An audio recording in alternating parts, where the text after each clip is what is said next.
OxyContin is a prescription drug that provides long-term relief to patients who suffer from chronic pain. It is also the newest darling of drug addicts. So why is OxyContin so appealing?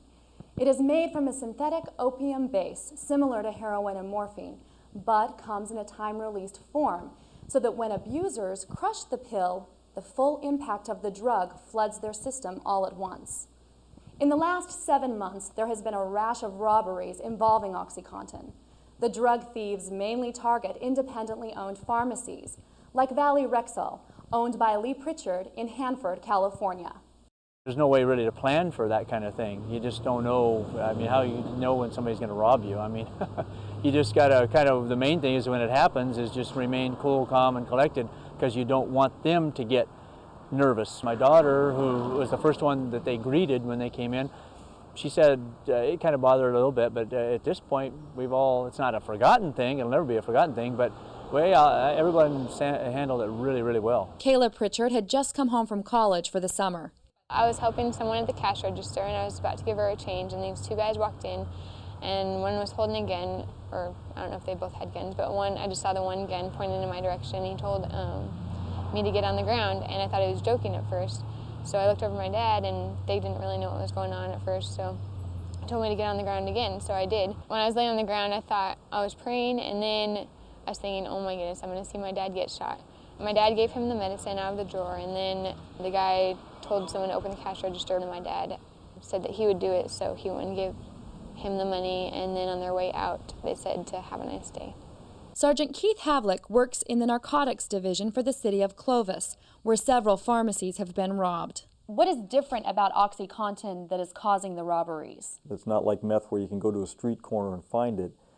You have to get it from a pharmacy, or you have to get it from a person who has a source in the pharmaceutical community. Randy Asai owns 2 pharmacies that were both robbed by thieves looking for OxyContin. We've taken what measures are necessary by adding security bars, paneling in the doors. Doors are locked all the time now, security cameras, various types of alarm systems to ensure that, if nothing else, we'll be a bit more safe. But you know what? You can't stop somebody from driving through your wall and robbing you. But not everyone is driving through walls to get OxyContin. People who are abusing it have a source that is a legitimate source.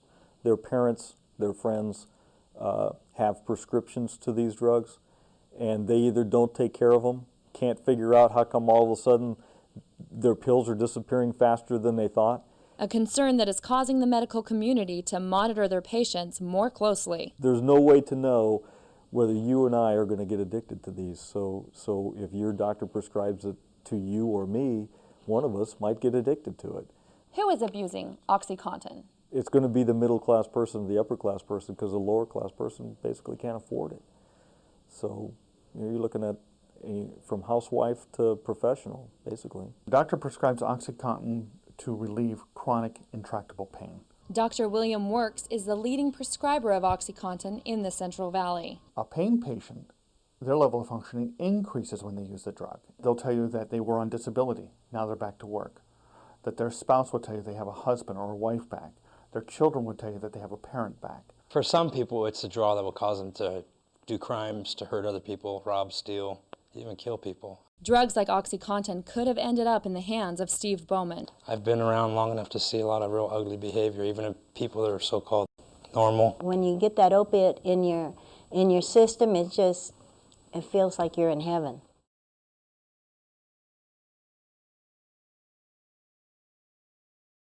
Imagine being stranded by the side of the road with an 80,000-pound tractor trailer barreling down on you at a high speed with the driver asleep at the wheel.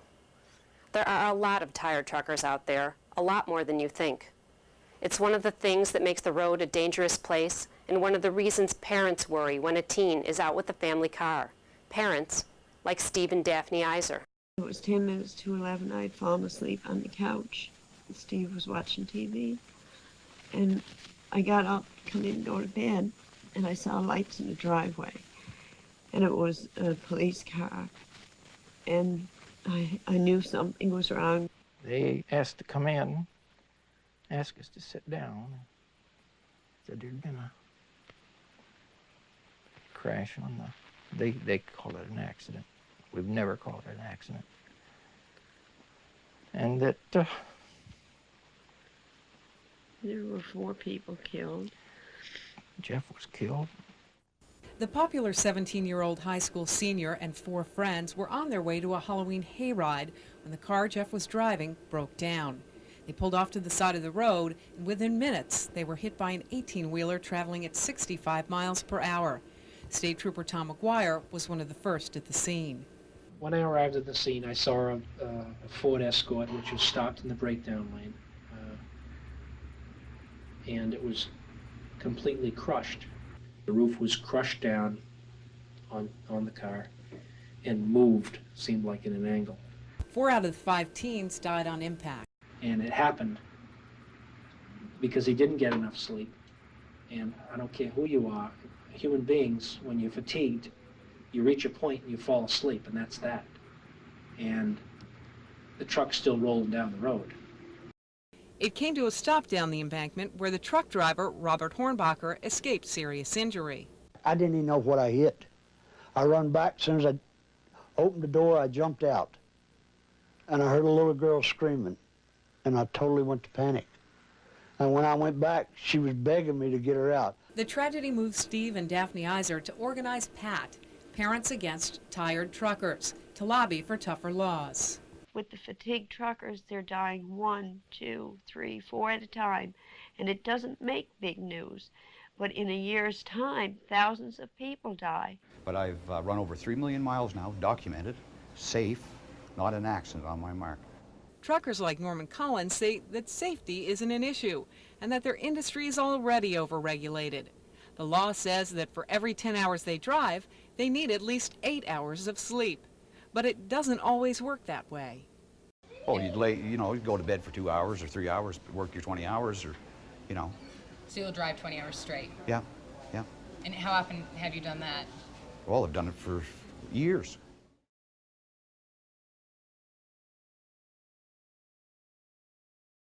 Cheerleading is a sport that requires strength, endurance, and determination. The NYU cheerleaders use these attributes to grow from a team of 3 to a full squad, and they received the chance to gain national exposure at the World Series of Cheerleading. Encouraged by the administration and their coach, the team worked long and hard to put together a tape to send to nationals.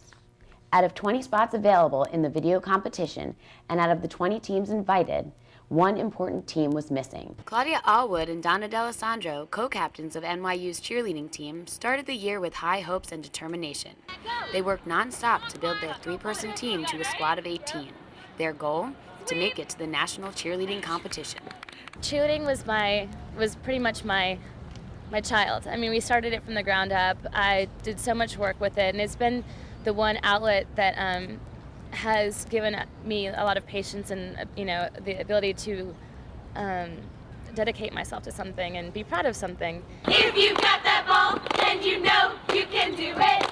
All you've got to do is shoot it. Why was this NCAA competition so important to you? Nationals was very important because it was a huge step for cheerleaders.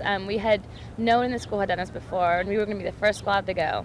With the encouragement of their coach and the administration, the team put together a videotape to send to nationals. Just to put a routine together good enough to send a videotape in and qualify is pretty impressive. Hello, this is Alyssa. Alyssa Ronick, the editor of American Cheerleader magazine and a former cheerleader herself, attended this year's national cheerleading competition in Florida. She coaches a team of her own and knows what it takes to get there. It's pretty impressive to know that a school that's never even tried to qualify before, got a bid to go. You get a bid, you go. The nature of the competition is not only to win it, but the experience of the competition. Tennille Tatum, an NYU law student, has been the coach of the squad for 3 years. Like Alyssa, she has also participated in national competitions and knows the benefits. Going to national competition just takes your team to another level. Because until you've actually gone there, you have no idea what else is out there. And when you go there, even go and get your butts kicked, you realize, whoa, maybe we're not as good as we thought, or maybe we're better than we thought, and you're going to start working a lot harder. Go! Go! Go, Cats, let's go! The squad was told by the athletic administration that if they placed in the competition, they would attend nationals. I mean, At times I had my doubts. I was like, oh, we're never going to get this bid. We're never going to go. And when we placed 14th, I was like, all right, there's We didn't place 20th. 6 people worse than us. What happened after you found out that you qualified for the competition? The day that we found out about nationals, the person who's in charge of intramurals and club sports, our director Gail, she called my coach, and she called me, and she called Donna, saying, "Ladies, congratulations! You've made it to nationals. I'm so proud of you." And then they broke the bad news to us, and it was like night and day. And this is the woman who later said that she never promised anything. Just days after she congratulated the cheerleaders, Gail Stentiford informed the coach that the university wouldn't be sending the team to nationals after all. I cried on my bed for 3 hours and called my mom and told her. And I said some very horrible things about the school. I couldn't believe that after all the hard work, after the school having known that we were going to do this, that they just said, "No, we didn't plan for you to go. Why would you ever think such a thing?" Lindsay Noonan, a journalist at NYU's Washington Square News, wrote an article about the controversy and spoke with the man behind the decision, athletic director Christopher Bledsoe. Dr. Bledsoe never had any faith that they were going to get to nationals, so he was kind of encouraging them and indulging them, but didn't budget for their trip.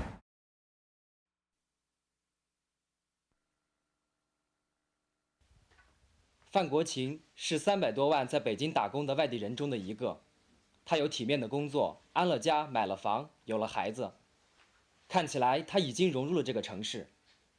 其实，在他心里，北京离他还很遥远。我从来不认为我属于这个城市，我不认为这是我的家。8年前，高考落榜的范国勤带着梦想，从江西临川的一个小镇来到北京。最初，他找到一个开电梯的工作。 边工作边学习。3个月后，他成为了北京广播学院电视系的一名打字员。而现在，他已经是电视系的教学行政助理，学生们都叫他范老师。如果把你和其他的在北京打工的外地人相比的话，你觉得你是幸运的吗？我觉得我比较幸运，就像。 人家要干什么都在外面，露天你像我们现在一出来就感觉挺冷。我在办公室里，我就可以穿的比较少，或者挺暖和的，坐在屋里头，也可以喝杯热水。在外面你根本连热水都可能很奢侈的一样东西。北京广播学院是国内培养广播电视记者和主持人的最高学府，在这样的环境里工作，对范国勤来说是一件很体面的事情。 我比较喜欢跟老师打交道，这是一个问题，因为我觉得他们的素质很高，就说话呀，以及待人接物或者什么的啊，处事各方面都是很有水准。范国勤一直希望在北京有个属于自己的家。6年来，他努力地赚钱，并在父母的帮助下买了自己的房子。然而，周围发生的一些事使他意识到，这一切的努力。 并不能改变他的外地人身份。我也听人家说过，在外面什么临时查你的身份证啊，或是怎么的呀，这都有很多人出现过这种麻烦，包括我的同学也出现过这种麻烦。有一天，他突然接到了一个电话，他的一个同学因为没有暂住证，在大街上被警察带走了。范国勤只好带上钱和证件去找他。我出现在那地方确实很可笑，那是一个大院。 哎呦，关了好多人，这样的话，就像以前的话，就像有点那个什么，交钱就可以领人的感觉。当时交了200块钱就把这个人领出来了，就是没有办任何所谓的手续。有没有想过，假如有一天最不好的情况出现，你也在其中的话，会怎么样？那也就是我也得打电话请人家求救，就这么简单。为了避免这些麻烦。 范国勤把自己的生活范围局限在学校和住所之间。我很少出去，最远的地方也就是跑趟超市去买点东西。由于没有北京户口，范国勤的丈夫在北京很难找到工作，只好回到东北老家教书。夫妻俩只能在寒暑假见面，这种状况一直持续了3年。此外，由于没有北京户口，他无法成为学校的正式职工。 这使他的工作待遇和报酬与同事相比存在着很大的差距。他们成倍的往上涨工资，可是我们从开头到后来从来没涨过钱。5年来，他的工资一直是每月800块钱，直到今年9月才增加到1200块。我觉得我这人心态很平和，我觉得我永远可能也不会去感受这种差异。你为什么不大愿意去面对这种差异呢？不大愿意去感受这种差异呢？首先的话，会给自己带来一些不必要的苦恼，这是很正常的，对吧？你要去感受到什么苦恼呢？那你就像，哎呦，人家有像，就打我们系里吧，买一件衣服都很棒的哈，或怎么地啊？你吃，而且吃起东西来的话，人家，上饭店呐、或者怎么一次花很多钱，人家都是很不在乎的，然后我却很在意这些东西，所以但是我正因为我的在意，我才不去感受这些东西。去年范国庆有了一个儿子，这让他在欢喜的同时，又增添了新的忧虑。被户口问题困扰多年的范国庆不希望儿子的未来跟他一样，这几乎成了他的一块心病。他想了各种办法，试图让儿子获得北京户口。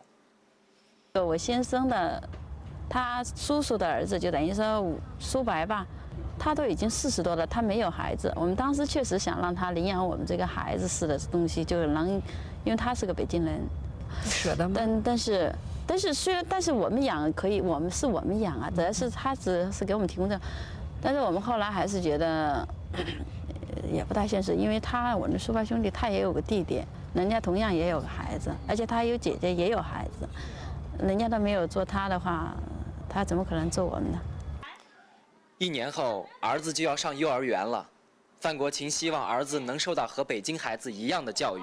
但是，外地孩子需要缴纳的高额赞助费，使他感到了沉重的压力。我确实是有了我儿子以后，我确实生活很困难，就是不能说完全来吃饱饭，因为小孩子啊，只要稍微有一个问题，实际上像小孩子只要稍微生一个病，就是好几百块钱的，特别的那个什么，而且就像我生孩子，我也花了好几千块钱，这都是一个很庞大的支出。你担心失去现在这份工作吗？我正确的说法是，说不担心那是不可能的。相对来说，这份工作还确实是比较稳定，因为我在这里生6年中间我都没有换过工作，这是一个问题哈。但是也有可能随时被离弃的现象，那都是有可能的。身在异乡多年，范国庆已经习惯了独自承受生活中的压力和困扰。我从来都认为人的一生不就是生活，也就是一个行程旅程似的，走到哪算哪。我现在走到北京就在北京生活。在家人面前，他努力地掩饰着内心深处的不安。我就是每次打电话回家都是报平安，没有什么的。即使我在这边遇到了什么，不顺心啊或者怎么的，从我94年出来以后，我从来没有让我爸操心过。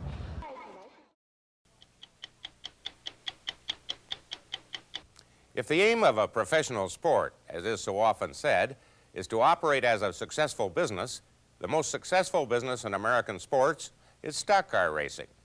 And no one has dominated that sport more than Richard Petty, the 52-year-old millionaire grandfather they call King Richard.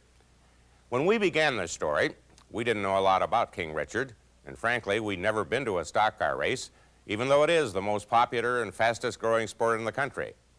Stock car racing has come a long way from its rural southern roots when moonshiners raced each other on country roads with souped-up engines. Now it's a $750 million a year business. On almost any weekend, somewhere in America, but mostly in the South, fans turn out to root for their heroes. But 29 of those Sundays are special because that's when the big boys go at it for the Winston Cup, the World Series and Super Bowl of stock car racing. Turn number 4, Richard Petty's car goes airborne, end over end. There's 2 or 3 other cars into it. It may seem like a roller derby with engines, but it's big business, Southern style. With over $18 million in total prize money, the rewards are worth the risks. Petty limped away from this accident with a sprained ankle.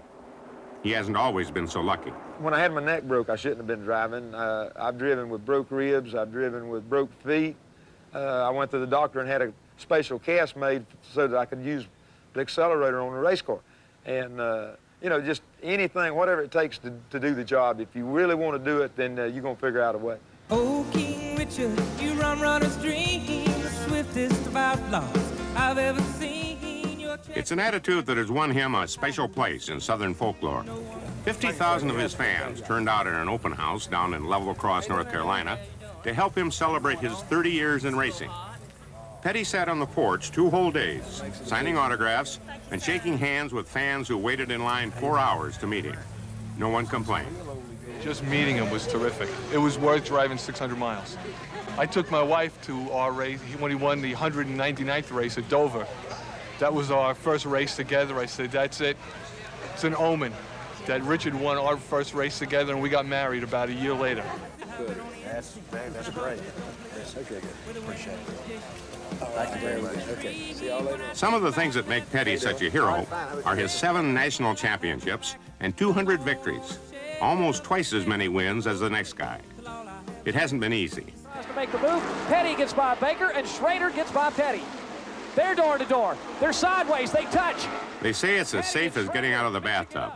But a driver was killed last season, and the walking wounded are everywhere. A doctor who examined your x-ray said that not only you shouldn't be racing, you shouldn't even be walking. Well, you know, I've been real fortunate. I've been a quick healer. And at one time there, I ran like 530 or 40 races in a row. And, you know, you're talking 10 or 12 years in a row, not missing a race. And even though I had some accidents and stuff, I was still able the next week to get back in the car and go win some racing. Start,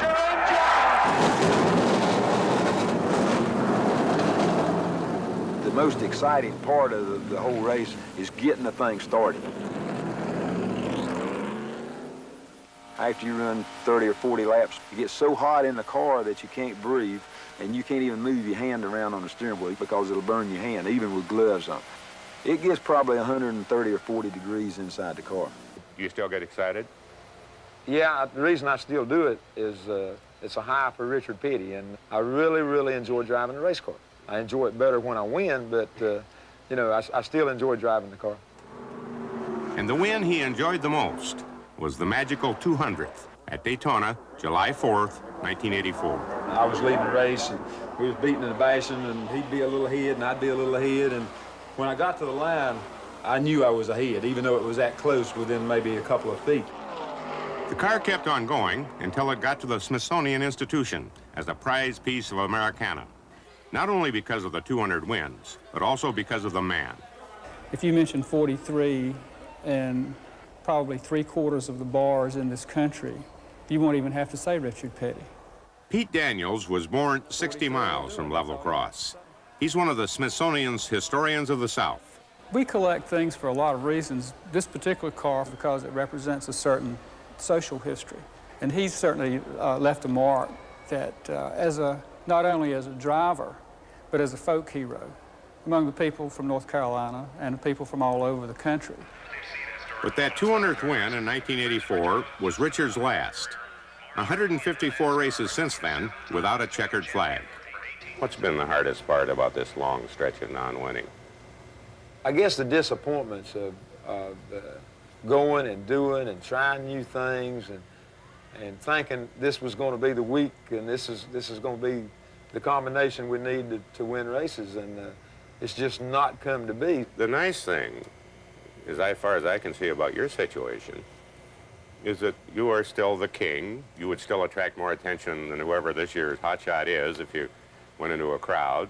You've been able to maintain a position because there's some kind of difference, some kind of loyalty in the sport, isn't there? Very much so. I'm in a unique position because I've been doing this 30 years. And the notoriety has just been there so long that the shine doesn't go away just because I don't win. As a matter of fact, what with sponsorships and endorsements, Richard is making more money now than when he was tearing up the circuit. And it's not just Petty. Corporate America has discovered that one of the surest ways to move product off the shelves in the South is to connect it to stock car racing. And it's not just gas, beer, and chewing tobacco anymore. With the cost going up and money the only criterion for sponsorship, stock car racing has gone mainstream. This isn't a ketchup bottle. In fact, ketchup is the only thing connected with it that is supposed to go slowly.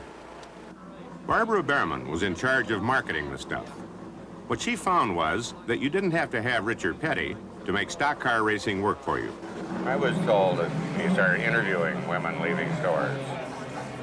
And one of the questions you asked was if Heinz sponsored a car, would you buy Heinz? And 18 out of 20 of them said yes? That's pretty close. Is that pretty close? Yes, it was about 87%. And that's what got you into this? That's one thing, yes, definitely. Are sales up? Yes, they are. We're very happy to say. Up enough to justify the money they spend as the major sponsor of a racing car that costs well in excess of $2 million a year to operate, and 2 to 3 times that to promote. You can buy a car like Richard's for $80,000 to $100,000. That's a lot of money for a car that calls itself stock.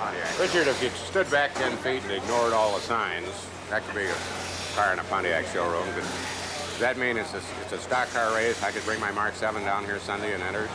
Not really. It just looks stock. That's about the only stock thing about the car. Well, tell me what's different. All the suspension and stuff is heavier. The brakes are heavier. The shocks and springs are heavier. And, you know, your car's, for a 50-mile-an-hour car, this car's fixed to run 200 miles an hour, so a little bit different. How fast have you ever driven this particular car? These cars run somewhere in the neighborhood of 215, 220 miles. Tell me about the inside. The inside of these stock cars wouldn't pass any comfort tests. They're stripped down and crammed with safety features that have evolved through a lot of trial and error. Things like the window nets that weren't there in 1970 when Richard had a little accident down at Darlington.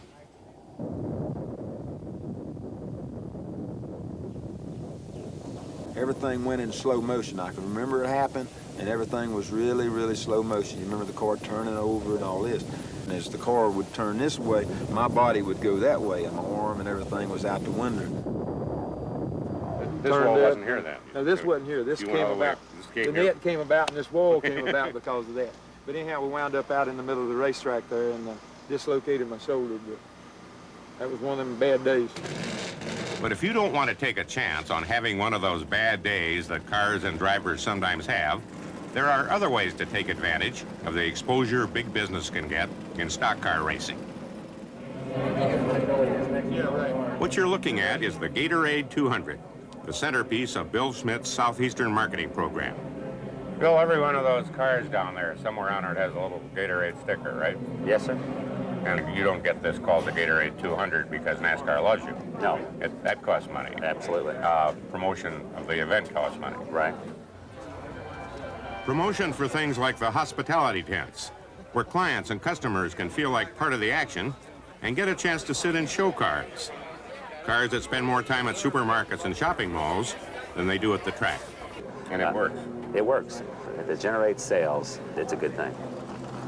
And one of the best things in the sport for generating sales is Richard Petty.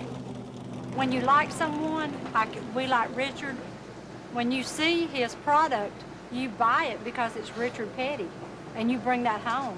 Like I tried his barbecue sauce, I loved it, but I wouldn't buy it if it didn't have Richard on there. I buy his t-shirts, buttons, I buy everything because I like Richard. He's my favorite, so I just buy it because it's got his picture on it. And everybody does. I think they're just really loyal, and it's hard to explain loyalty, but I think race fans have more loyalty than anything I have ever seen. Richard's always been a person, and you could really reach out and touch him. He was a touchable person. Some of these guys are not that way. So I think Richard was very special and always will be. One more shot, Richard. One more shot. These two didn't get in there. All right, guys, shoot quick. Where we at? Tom Cotter manages the stock car program for General Foods. Being a spokesperson is probably more important than driving. 20 years ago, that was not the case. I'd say now that is paramount. That a person look attractive, be able to conjugate verbs, speak correctly in front of an audience, and be entertaining, and secondly, being a competitive race driver. Oh, King Richard, just keep up the pace, your foot in the gas tank, and a smile on your face. Petty still packs them in wherever he goes, like this department store in Chicago. He'll travel thousands of miles and make dozens of appearances in a typical year for his major sponsor, an oil additive he's been associated with for 18 years. We should have had more police supervision. We're just not ready for the crowd that he's drawing today. having Richard here was just to get the shoppers into the store, and he's doing a great job for us, especially on a Tuesday night when the place is usually empty. With any driver, you always remember that the products that they're associated with, and if a driver uses it, obviously it's got to be a rather quality product. So sure, you pay attention to that. And it's not just consumers who pay attention to what Petty has to say. STP uses him to help motivate their regional sales managers. Good evening, good morning, whatever. The man in charge of their marketing is Paul Negro. What he does for us is try to get the guys excited, try to tell them how they can become winners and beat our competition. We think with his history as a race car driver, he's a perfect fit to do that. He's going through a program now where he's changing some of his mechanics, he's changing some of his aerodynamics and his motor, but not winning is really not the big thing. Richard Petty as a man is the thing that we want to sell. What can you say about a man called the King? He's a king just like Elvis. He's a legend.